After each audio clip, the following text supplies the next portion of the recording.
My dear viewers, welcome to hobbies. मैं हूँ मीरा चावड़ा और इस वीडियो में इंग्लिश को कैसे रीड करते हैं वो हम देखेंगे और कुछ वर्ड मीनिंग्स देखेंगे, कुछ ग्रामर के पार्ट्स देखेंगे जो भी आएगा इस स्टोरी में। तो ये स्टोरी है द बटरफ्लाई। तो यहाँ पे देखो बटरफ्लाई, आर वर्ड साइलेंट है क्योंकि आर के बाद है कॉन्सोनेंट। तो आर के बाद अगर कॉन्सोनेंट होता है तो आर साइलेंट होता है। आर अगर लास्ट में आता है वर्ड में तो भी आर साइलेंट होता है। आर के बाद अगर वॉवल साउंड होता है तभी आर का प्रोनाउंसिएशन होता है। तो ये आर क्या है ना, बहुत ही कॉमन होता है वर्ड, हर एक स्पेलिंग में होता है ये। तो इसलिए इसका आपको बहुत ध्यान देना है जब आप इंग्लिश रीडिंग करो। तो हम इसे बटरफ्लाई नहीं बोलेंगे, बटरफ्लाई बोलेंगे, आर का प्रोनाउंस नहीं करेंगे। तो ये फर्स्ट चीज़ है रीडिंग में ध्यान रखने की। तो यहाँ पे देखिए द बटरफ्लाई स्ट्रगल। अब यहाँ पे देखो आर के बाद यू आ रहा है तो हम आर को प्रोनाउंस करते हैं स्ट्रगल, आर का साउंड आता है इसमें। Struggles, the butterfly struggles.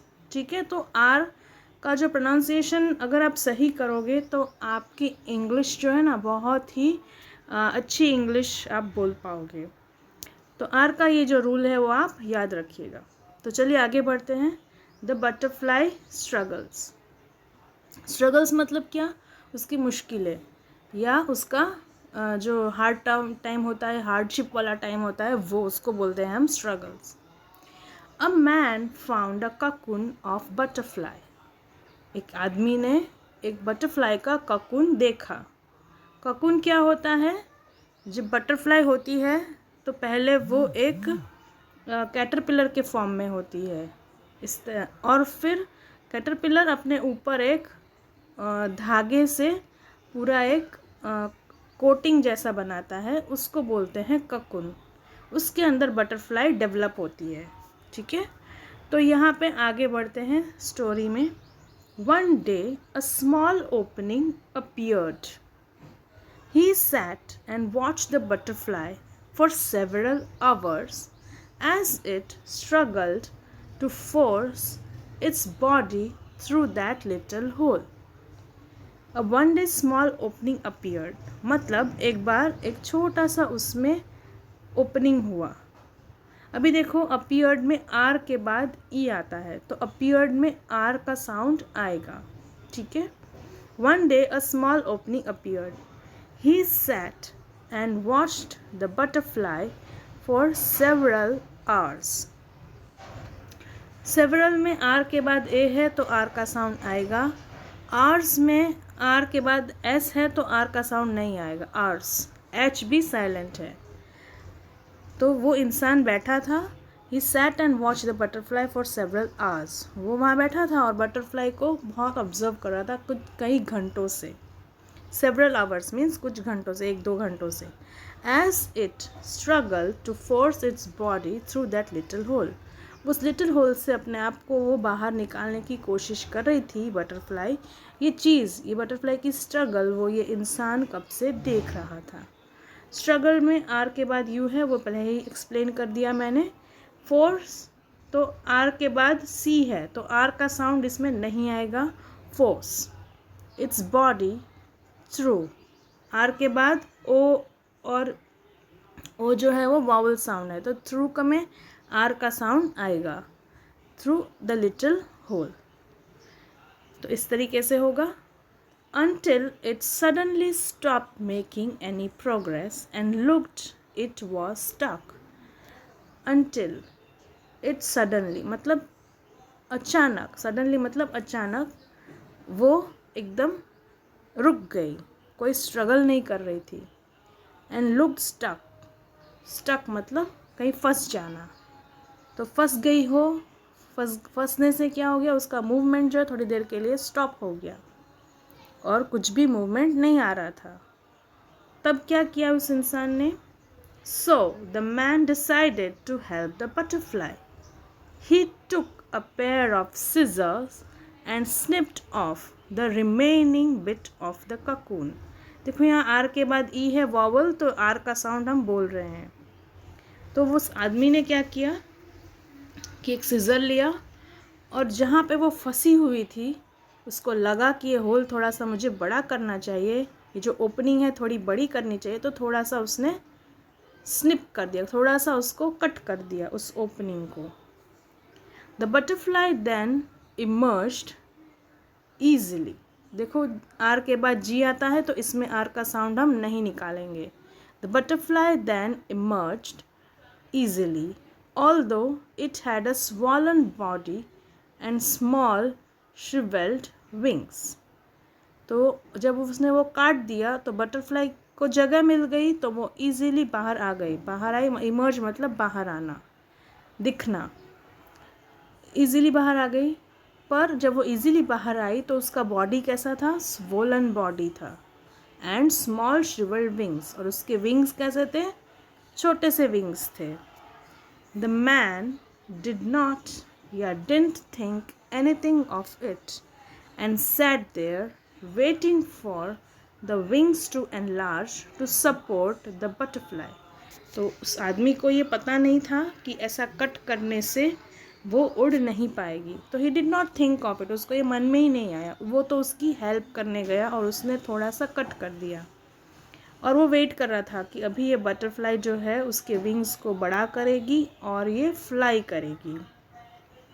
But that didn't happen.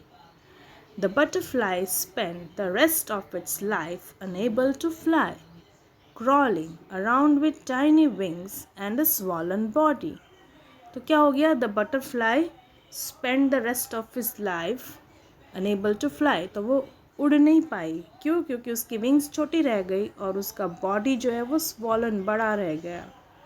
क्योंकि वो होल का वाली जो स्ट्रगल थी, होल में से निकलने की स्ट्रगल, वो उसने नहीं की, तो उसकी बॉडी का जो डेवलपमेंट होना चाहिए था वो अच्छे से नहीं हुआ, उसकी विंग्स का जो डेवलपमेंट होना चाहिए था वो नहीं हुआ।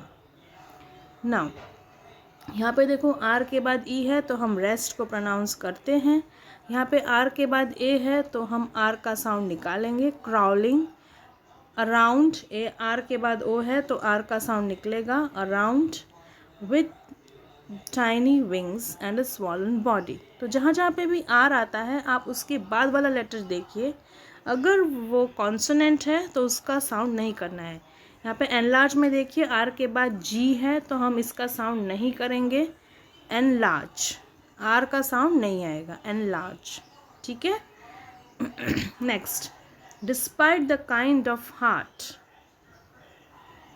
of the man, he didn't understand that the restriction